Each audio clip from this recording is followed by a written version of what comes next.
Okay, got it. All right. So, welcome. This is our second of, oh, look at that. I can learn something. No, I'm just kidding. Sorry, that's my bad vision. Wait, Not at let me all. let me click the right thing. Hi, Mark. Well, while we're getting that sorted out, I can continue. There we go. This is our second of two sessions on doing some preparatory study and reflection for the high holidays. Last time we looked at some general rabbinic texts all about teshuvah, different perspectives on renewal, and really the big human themes of the holiday. And this hour, I wanted to zero in on something that has increasingly become interesting to me, which is when we look at the range of traditional Torah and Haftarah readings, we might wonder why are particular services matched with particular portions or particular sections. Let's start with the blessing, and then we will just jump right into asking that question of Rosh Hashanah morning. Baruch atah Adonai, Eloheinu melech haolam, asher kidshanu b'mitzvotav v'tzivanu la'asok b'divrei Torah.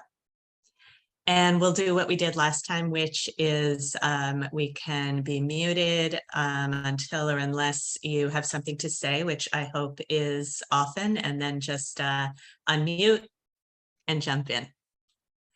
So again, taking that question and beginning with Rosh Hashanah morning, in a way, I wonder if this is the most counterintuitive reading, because Rosh Hashanah is considered many things, among them the anniversary of creation, the birthday of the world. And so what is a birthday if not a chance to celebrate in a mostly lighthearted way the coming and going of another year?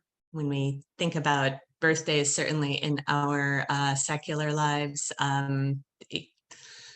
cake and gifts and parties and things like that just that remind us that we are lucky to have seen another turning, and to hopefully have the people who matter most to us at our sides. Not always, but anyway, so the idea of Rosh Hashanah as the birthday of the world, and a time that we come back together in our synagogue home with similarly light hearts and that will to celebrate. And what's the Torah reading, the traditional Torah reading for most Reform Jews in most Reform synagogues, but a reading that is dark and mysterious and difficult to understand, certainly difficult to find answers and resolutions to. In some ways, it's a difficult reading to even find what we may feel like are the right questions. The Akedah, the binding of Isaac. I'm going to start. I'm actually going to read the first few verses out loud from the prayer book. So it'll be close, but it might not be the exact text that you see in front of you. But the text in front of you is enough to follow along with. So, or I can read from this screen. It also just occurred to me. Okay. Sometime afterward, God put Abraham to the test, saying to him, Abraham. He, Abraham, answered, Hineni, here I am. Take your son, your favored one, Isaac, whom you love, and go to the land of Moriah and offer him there as a burnt offering on one of the heights that I will point out to you. Even those first two verses, what are some of the any of the questions, feelings, impressions that come to the surface?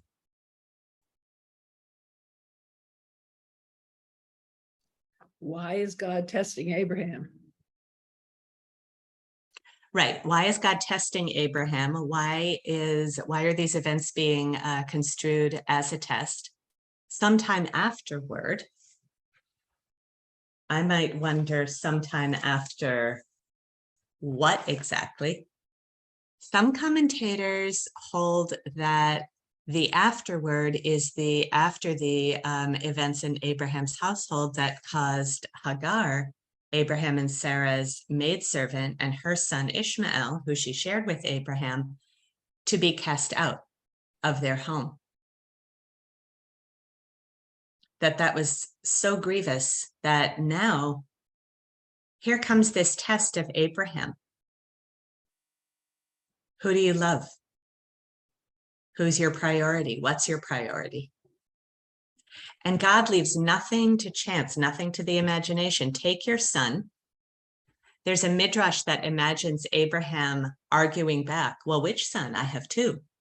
Your favored one, Isaac, whom you love. But I love both of my sons. It's like Abraham will do anything to try to stave off the understanding of what God is asking. And go to the land of Moriah and offer him there as a burnt offering on one of the heights that I will point out to you.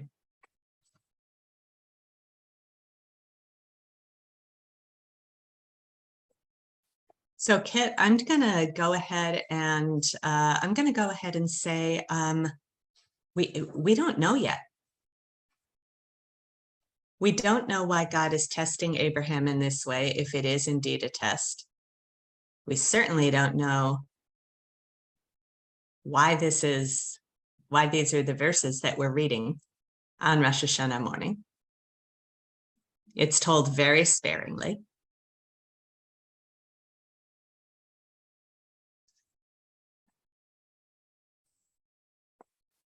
And what we have next, Abraham arose early in the morning, harnessed his donkey, took with him his two young servants and his son Isaac, split the wood for the burnt offering, rose and departed.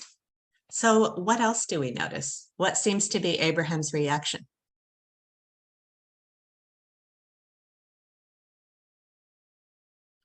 Yeah, Roberta.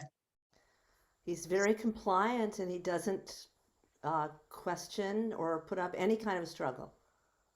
And isn't this the same Abraham who did the opposite when it came to the grave sinners of Sodom and Gomorrah, who he'd never even met? Right.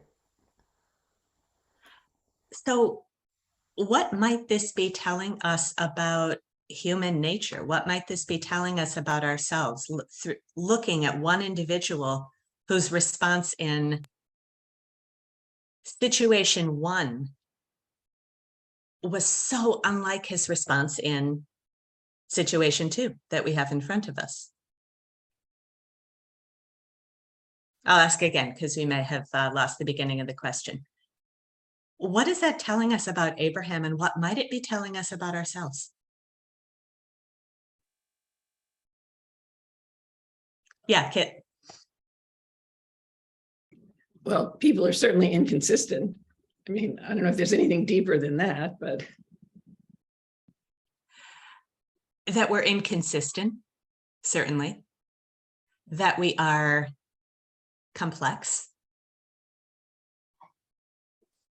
Nothing quite this, dark or similar to this situation, at least I would hope.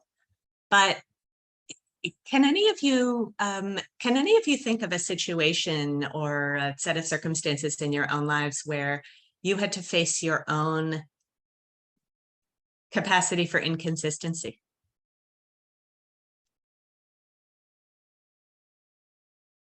Where you too had to face a choice that felt impossible? Can be anything, something little, something big.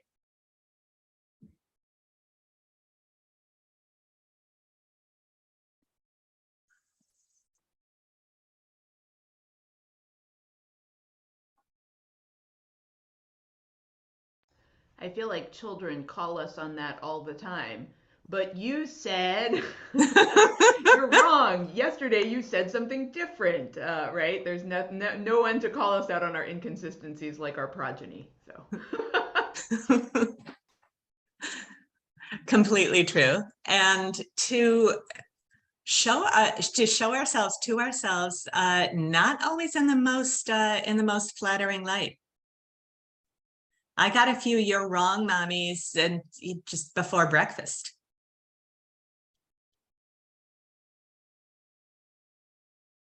Also a little bit about the way you might wish the world could be versus the way the world is. Mhm. That distinction of, I mean, there are times when you might literally be saying to someone something that is, I'm actually being inconsistent. But there are times where I think that I wish that I could actually provide this for you. I wish that what I had said I was going to do actually happened. I wasn't lying then and telling you. It's not like when were you lying then or now. It's like, no, I actually wish that was true, but I don't have the power to make it true. Right. I wish that were true. I wish that this had happened instead of that. I wish that I could be my best, highest, most consistent self in this moment. And what I think we're getting to now, because we started with, why this reading on this day? Isn't this bringing us down Right. a little bit? I wished I could be that person. Exactly. What other time, or what better and more powerful time to be thinking about exactly these questions than Rosh Hashanah, than this day, this season where we're beginning again?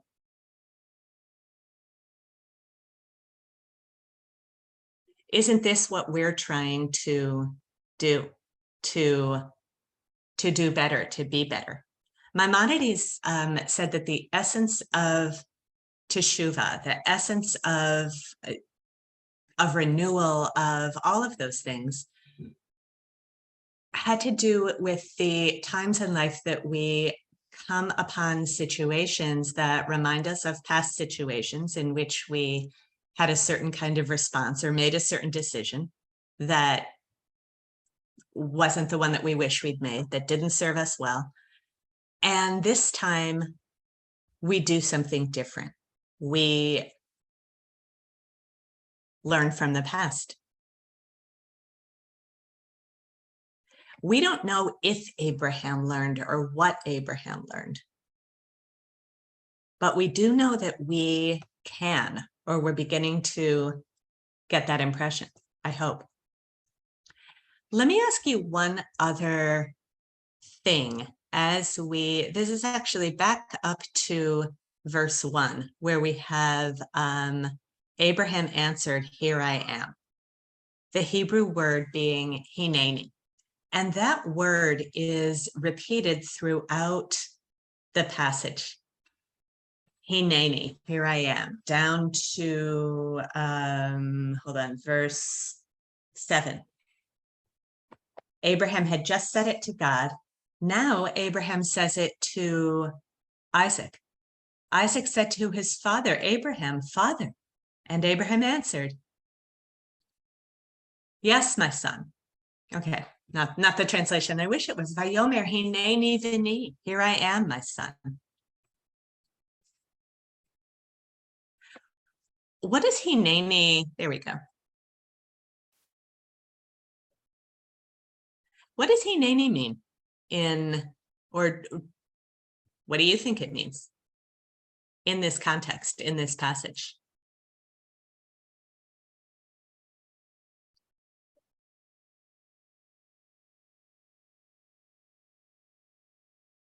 Sorry, you're all muted, so I can't tell if you're deep in thought or. Yeah, Mark. I mean, I suppose in an obvious read, I mean, it is literally, I am physically here, but it also has this idea of this is where I am, like mentally, but like I am here right now. I'm present. Exactly. This is where I am mentally. This is where I am morally. This is where I am standing in the world. So now, just for a moment, if we take the lens off the page and we turn it back to ourselves, now we have what? I shudder to think, but a very short interval of time between now and Rosh Hashanah. If we think about that word hineni and what it implies, even beyond, as Mark was saying, our physical being, here I am, but the deeper hinenis in our lives. What's on your minds coming up to this Rosh Hashanah, coming up to this new year, this opportunity to start again? What's a hineni that you're hoping for, that you're looking for?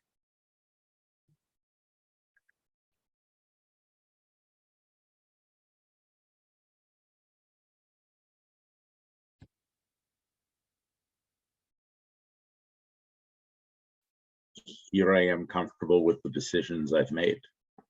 Mm-hmm. Jean, I'm sorry to stay with it, even just to listen if you can.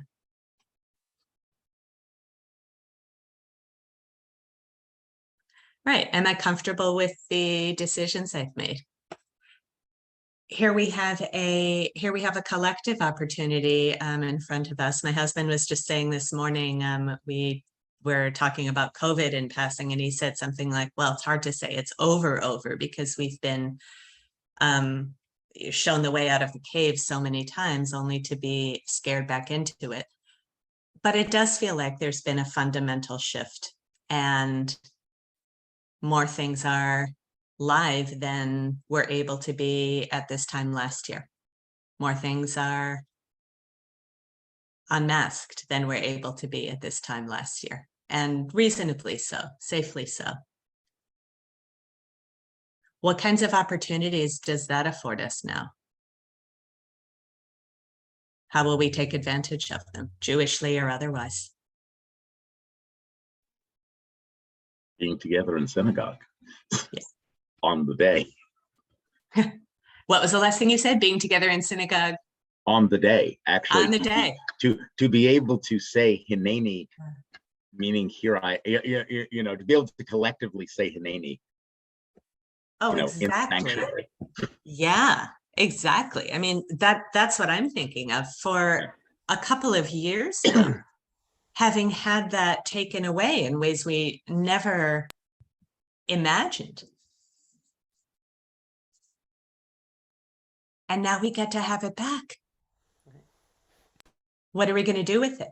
Well, we will be able to say hineni. There we are. Again, Mark, back to what you were saying. We'll be physically present. And I'm saying this with all the hope and faith in my heart that can be mustered.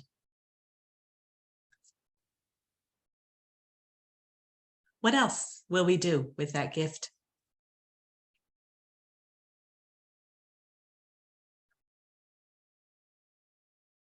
Yeah, Lynn. Don't forget there you go. Spend time with family that we haven't been able to be with during these times, and friends. Yeah, to be able to find that right hineni. Again, now we're back to the birthday of the world with the people who matter most to us. Thought I saw a couple of other half hands raised. Go ahead. Yeah, Kit. Well, I was going to say something very similar. I mean, it's interesting. This morning, I actually met for coffee with someone who I've been Zooming with for the past, God knows how long. I mean, it was very interesting. The first thing she said to me was, my goodness, you're in 3 dimensions. So it's just the same sort of thought about actually being in someone's presence as opposed to on a screen. Roberta? I was just going to add that back to being together in the temple. So this this year I'm going to have the honor of participating in the afternoon service for Yom Kippur, and last year we did it on Zoom, but this year we get to read responsively. So I'm looking forward to that, and also must say, being present to hear the live music is a real dream of mine. I think I've been there once or twice to hear the live music, so I think that should be great. So much better than on Zoom.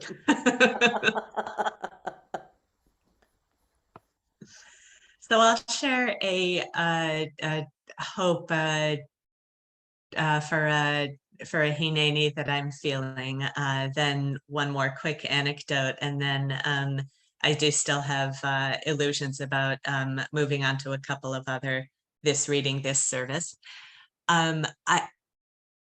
I think that it is endemic among clergy that for the past couple of years we have noticed some of the ways, because we have had to pivot. And Roberta, just like you're saying, we have had to find ways to be musically present over Zoom. We've had to find ways to be as present as we can in other ways remotely.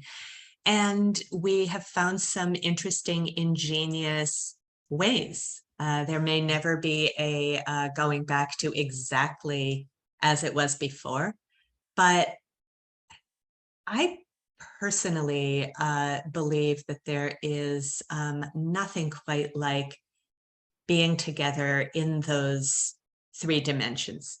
Nothing quite like being able to play off each other's voices responsively and hear and participate in the music in a live, really present way. And so my hope is that as many people as possible feel the same way, and that we don't, again, not to lose the pride in the fact that as communities we have been able to pivot. That's something Jews have always done. We have every reason to feel good about that. But I also hope that we won't lose these other opportunities because of convenience. One other Hineni Rosh Hashanah Akedah thought before we move forward. This is a story that Rick Jacobs, the head of the Union of Reform Judaism, wrote up quite a long time ago. One of his sons was, his kids were pretty little, so one of his sons was playing on a Sunday afternoon sports team, and he found himself driving by. He was on his way to he was a congregational rabbi at the time. He was on his way to some sort of professional engagement. And there was his son, and there was his son's team on the field, and he literally had to drive by the field. And you can picture the moment, almost like, I'm here, but he wasn't there. He couldn't be there. And the irony and the pain of that was not lost on him. And he wrote about how much that made him want something to be able to change, and for him to be able to say the right Hinenis in his own life as a rabbi, as a parent, and in his future. And I never forgot that. And I think whether from the perspective of parenthood or whoever we are, wherever we find ourselves, there's that potential. And I always wonder at the end of the day, is that why we're reading this particular story on this particular morning? To remind us of that.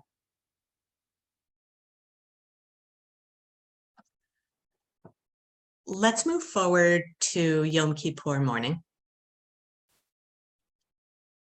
which also, so Sarah, that's, sorry, Nitzavim, Deuteronomy. And that in its own way is also a little, it turns things on its head a little bit, because here we are, Yom Kippur, the morning of atonement. And so wouldn't we think, this is a time to bring ourselves low, But no, this is, I love this Torah portion. It's one of the most exultant ones that we have. The introduction, verses 9 through 12 or 13.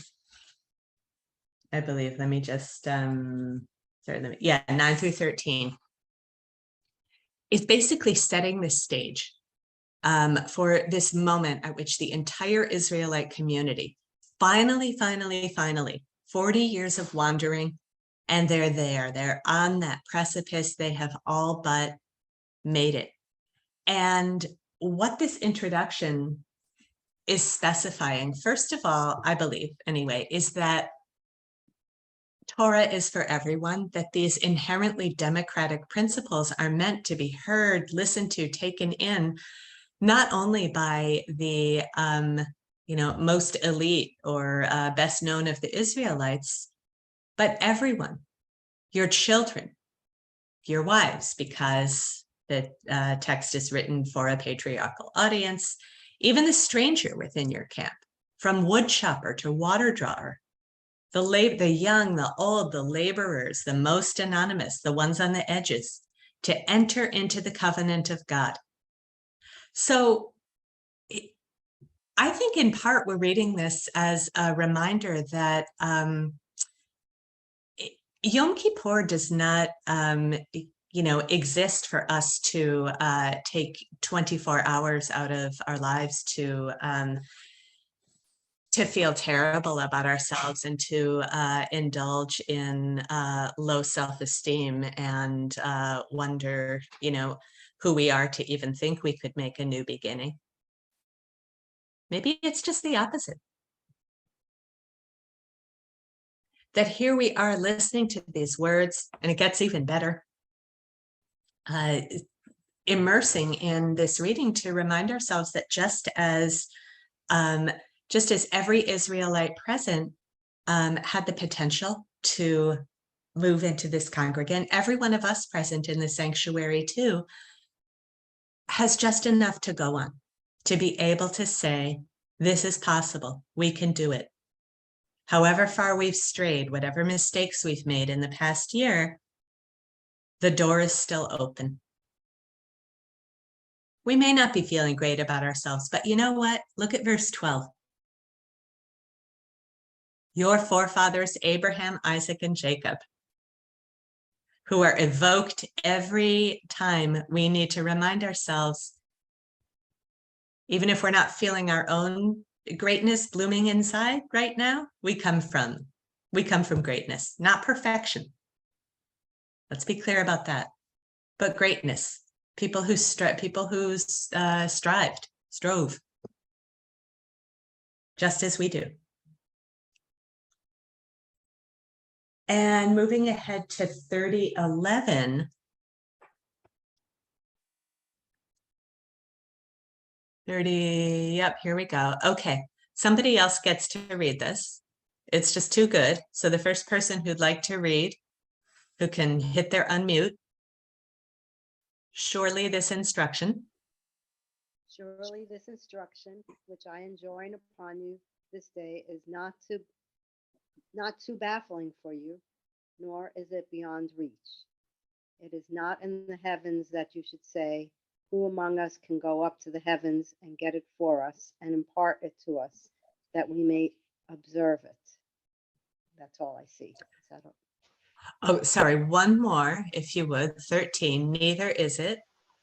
I don't see it on my screen, but I can find it. Neither is it beyond the sea that you should say, who among us can cross to the other side of the sea and get it for us and impart it to us, that we may observe it.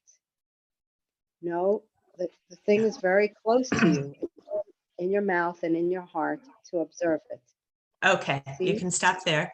Beautiful. So here, let me just come back here. It is neither beyond you, nor far away. It's not way up in the heavens. It's not down at the depths of the sea. It's not over there. So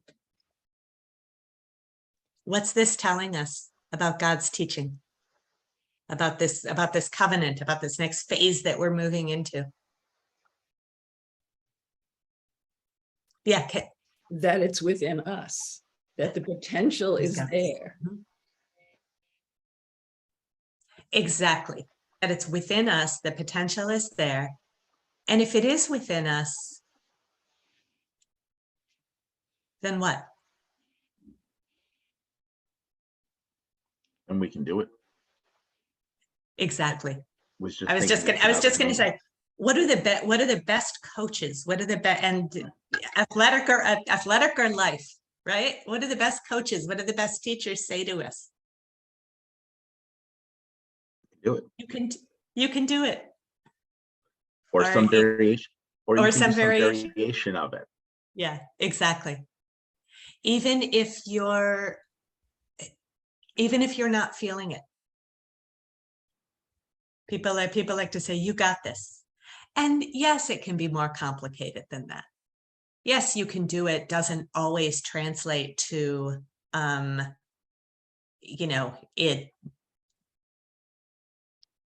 done it, I've succeeded, it's happened.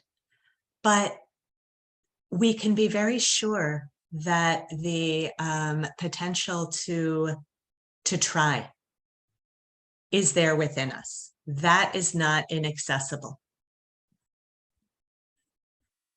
It is not in the heavens that you should say, who among us can go up into the heavens and get it for us and impart it to us? What might that be saying about this whole Jewish enterprise, about Judaism itself?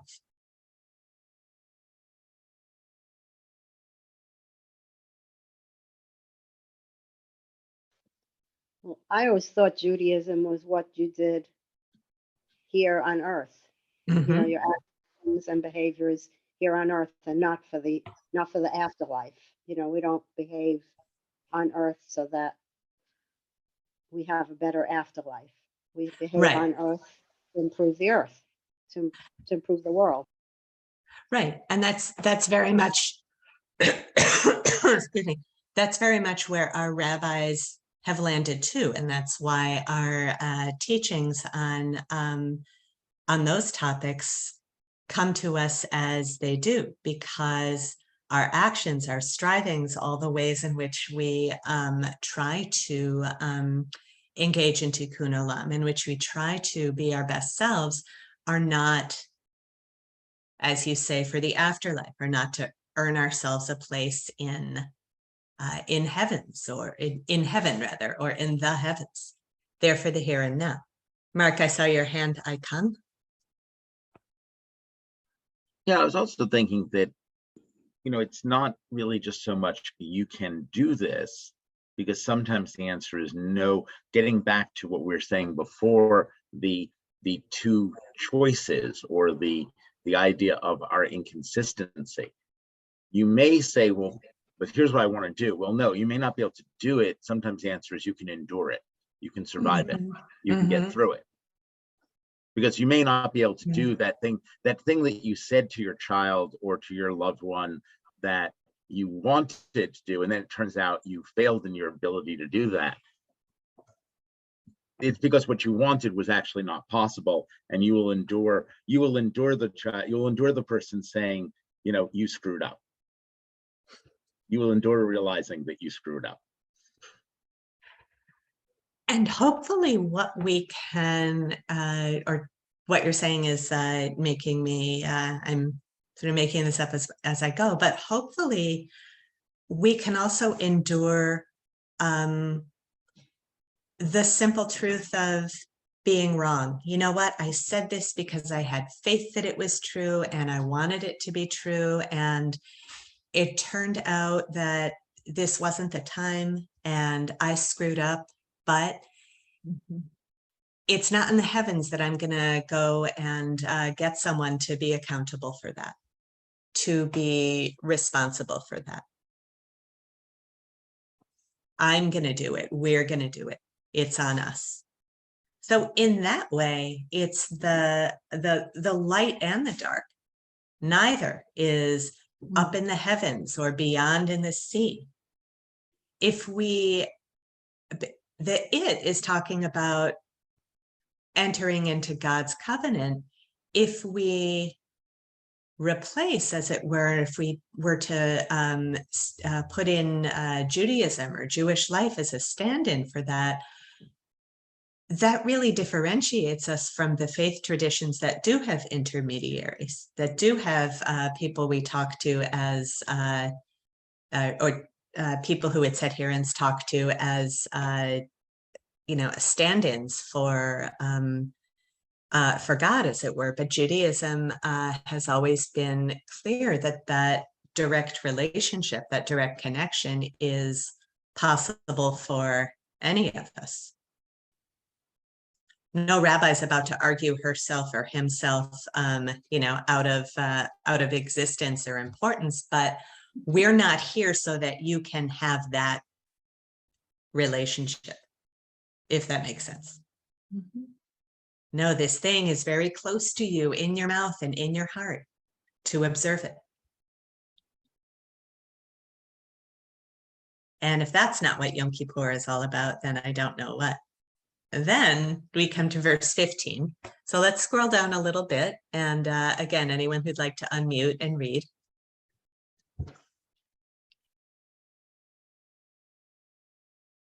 Anyone besides Jean, who jumped in last time? I can do it.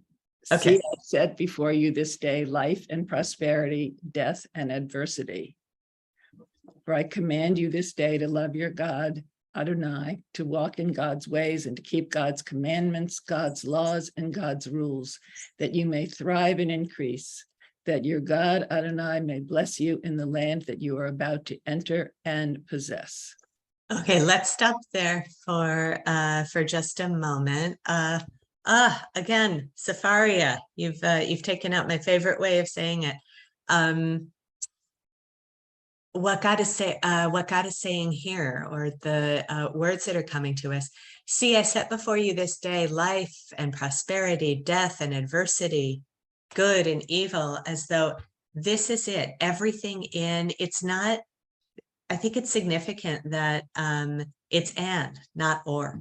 It's all out there. It's all present. Mhm. And still God is saying, choose life, that you and your descendants may live.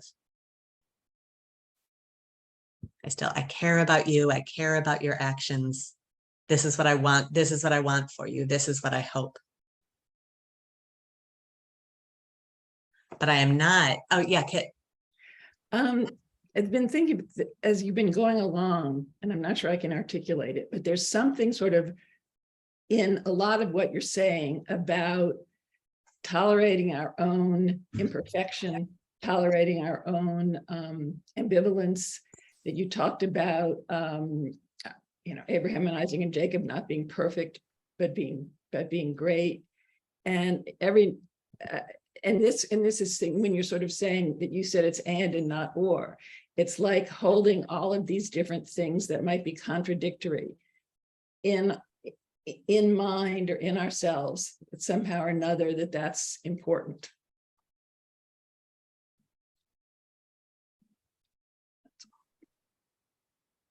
Excuse me. Yes, you articulated it really well. That's exactly it. It's one of those things that sounds simpler than it is, I think, or maybe it seems straightforward enough, but living with it year after year is anything but. It's hard. That's why we need these days, this season, I feel, to stop and pause. What have my choices made me? Where do I feel myself standing? There's also something else. We don't necessarily have to scroll back up to it. It often gets lost. It's in that first stage setting paragraph where God says, and not with you alone do I make this covenant and this oath, but with each one who stands here among us this day in the presence of Adonai our God, and with each one who is not here among us this day.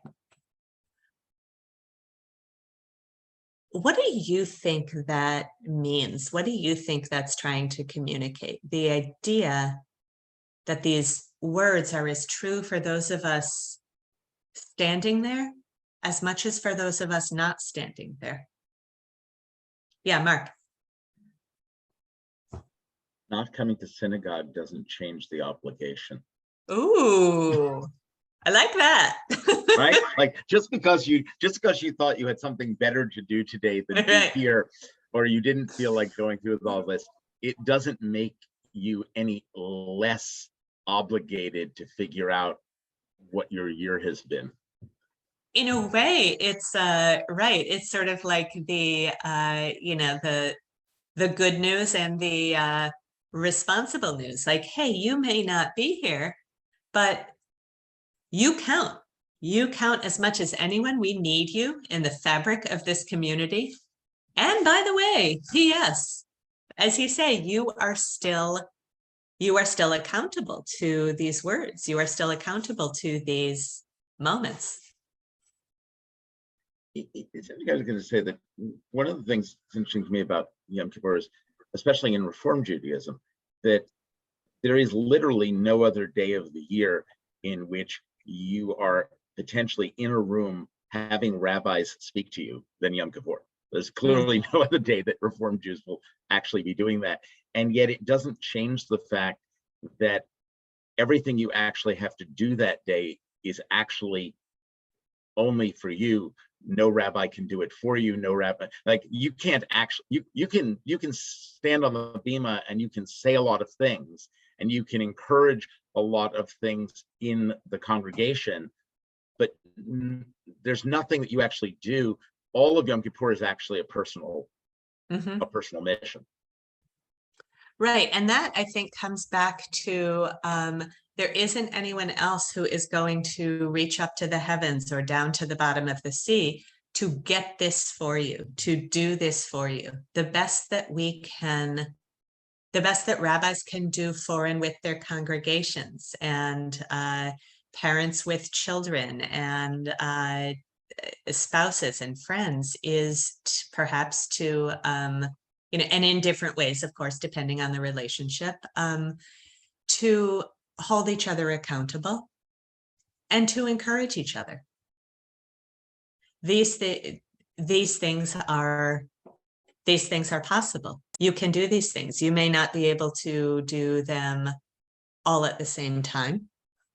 You may not be able to do and achieve all of them each year, but over time,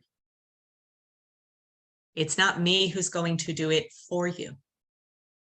In other words, I've often thought that a fairly common way of understanding with each of us who is not here among us this day is that future generations are being spoken to in those moments, which I think is a beautiful and an optimistic way to understand what's happening here.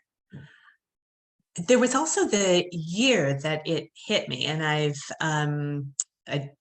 held this idea close ever since, that along with talking to future generations, could those words also be referring to past generations, to people who didn't make it to this precipice moment, people who started out on the journey with them who are not there with them any longer. And if that's the case, then that's also, it's one way of looking at Yom Kippur. Our sages taught that we bring ourselves as close to, hold on to your hats, as close to death as it's possible to do in life. That's what fasting is about. That's what denying ourselves the usual bodily pleasures, comforts, conveniences is all about. And increasingly, as the day goes on and as we prepare ourselves for Yizkor in the afternoon, it is very much a time to think about the people who are still in us, but who are not physically standing with us at those moments of covenant.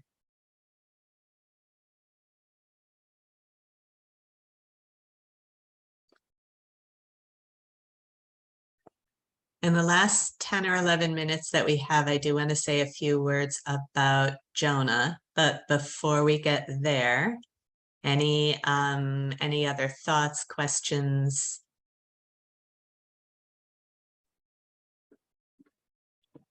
Roberta.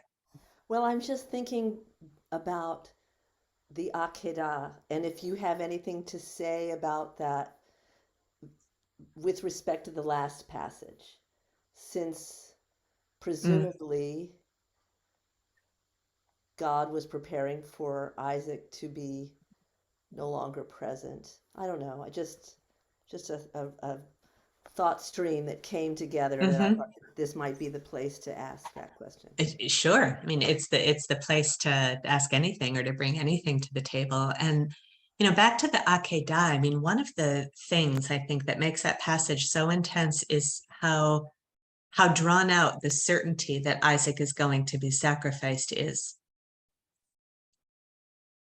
The splitting of the wood. Abraham and Isaac go off together. He binds him to the altar. He raises his knife. I mean, this is almost, you know, without a doubt, going to happen until that 11th hour. And the angel or angels watching over Isaac, saying, okay, don't do this thing. We're done. And you know, this is where one thing that I alluded to at the beginning was not only are there no answers when it comes to this passage's great questions, it's hard to even figure out what the questions are sometimes. Right, but then you think of all of the people present or not present to witness this, and then I don't know, it just trying to figure out even God's having God's own second thoughts. Right.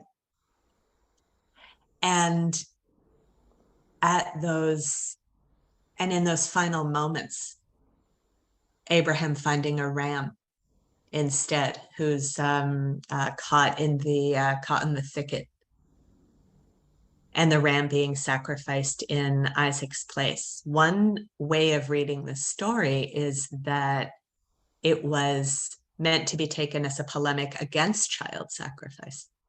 Right. Thank God. And it is interesting that, you know, Rosh Hashanah morning is about one person's life, again, being saved at that 11th hour.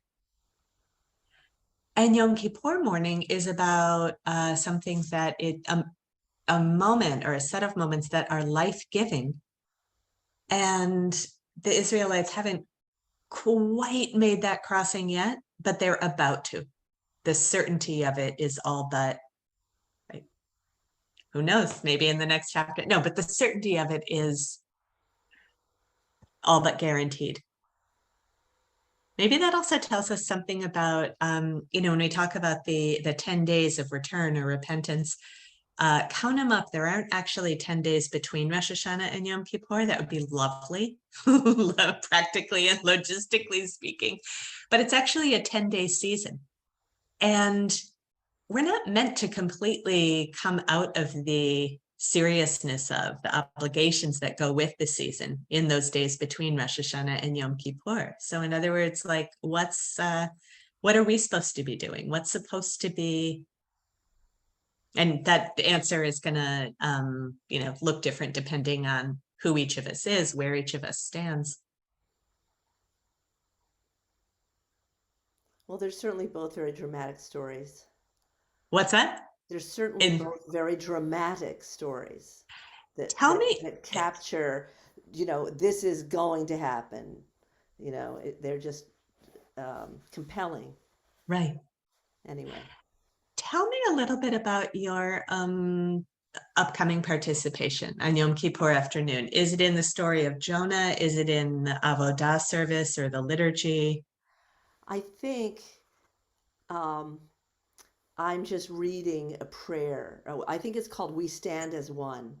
And last Okay. year I read it. It was kind of long on Zoom. And this year, as my understanding from the notes, is I'll get to lead it responsively because there are going to be congregants, not just on Zoom, but in the sanctuary. So that'll be cool. So, But it's before the Torah yes. Yep. I know the, yeah, I Yeah, know the you know. reading. I know the reading that you're talking about. So before the Torah, yes, before the Torah service, Right, it's before the afternoon service, right? afternoon. Yes. Afternoon. It's before the Haftarah reading, which we can just riff on a little bit. We don't have to go to the actual text of Jonah. The story of the prophet Jonah, which is pretty famous, is also the Haftarah reading for Yom Kippur afternoon. And it's a beautiful coda to all of this, as well as being an intense story, a story about the human, a somewhat ridiculous story, a story about the human foibles that we all share. What do we know about Jonah? He is a prophet who God approaches and says to him, I want you to go to Nineveh. There's a very catchy children's song about it. It's somehow become a children's story, but the themes are incredibly adult. And tell the people of Nineveh who are, screwing up 17 ways a day that I want them to repent. I want them to get right with me. Well, Jonah doesn't want to do that. He doesn't think that he is the guy for that. So instead, he goes down to the port and buys a ticket and boards a ship for Tarshish going in the opposite direction. He tries to do the impossible, which we all do from time to time, which is, in his case, to flee from God's word. Maybe this is, in part, I think really it's because of the whale, but in part, what has made it such an easy passage to become a children's story. Don't. For anyone who's ever raised a child or been a child, don't they all? Didn't we all do that from time to time? La, la, la, la, la, I can't hear you. Yeah, exactly. It's super annoying and universal, very true to life. So do you remember what happens to the ship that Jonah boards? Goes down into the hold at the bottom of the boat and falls asleep. Just in case we didn't get the point the first time. Ship going in opposite direction, Jonah's at the bottom of it, sleeping. What starts to happen to the ship? There's a storm. Exactly. Thank you. Yep, there's a storm. It's starting to get tossed to and fro. The sailors are incredibly frightened, and this is now life and death. They don't know what to do. And Jonah finds his conscience and says, it's because of me that this is happening. I'm a Hebrew prophet. This is why I'm here. Cast me overboard and the seas will be calm again and you'll be okay. Well, that's not then, not now, not ever. Has that been the, MO of sailors and seafarers? They don't want to cast one of their own overboard. Jonah says, believe me, trust me, you have to. So aggrieved as they are, they do. And then comes that moment, the seas are calm again. And what does God do for Jonah?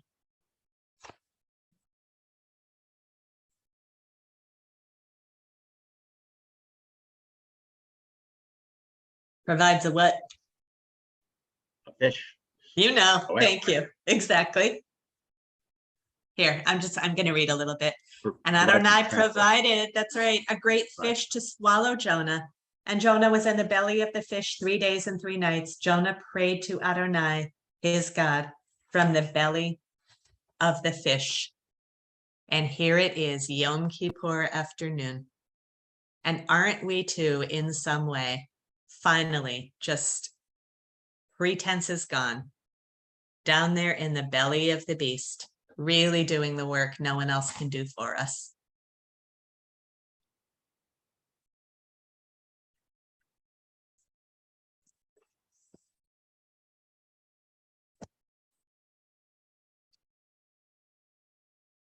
And here's the end of Jonah's prayer to God. He basically re-narrates what happened to him. And then says, when my life fainted away, I called Adonai to mind, and my prayer came to you, to your holy temple. They who cling to empty folly forsake their own welfare, but I, with a shout of thanksgiving, I will sacrifice to you. What I have vowed, I will fulfill. Rescue comes from Adonai. Adonai commanded the fish, and it spewed Jonah up onto dry land. Short version of what happens next: Jonah, having learned his lesson, goes to Nineveh, tells them to repent, and they do. And God saves the Ninevites.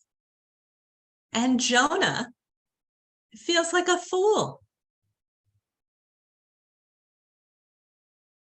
And it says to God, I can't believe you did this. I can't believe this is where the story ends.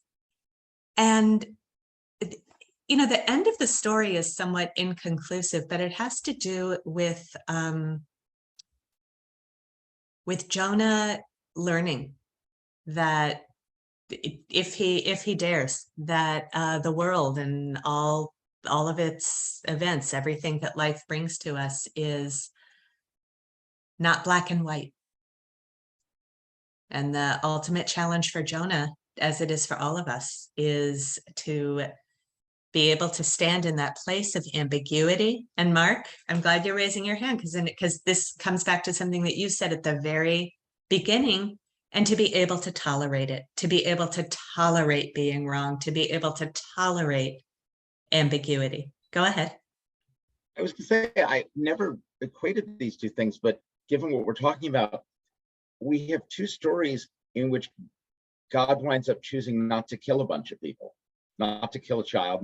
We have two stories in which, and in one case where we're all kind of relieved. I mean, not that we're not relieved that he doesn't, but it's almost like, if you're like reading the mystery, it's kind of like, oh, I thought I thought someone was going to die here. I thought there was going to be and it's sort of like, here we are in Yom, like we start out with that on Rosh Hashanah morning, and it's sort of like, and here we're in Yom Kippur. Oh, do you mean I might get to live?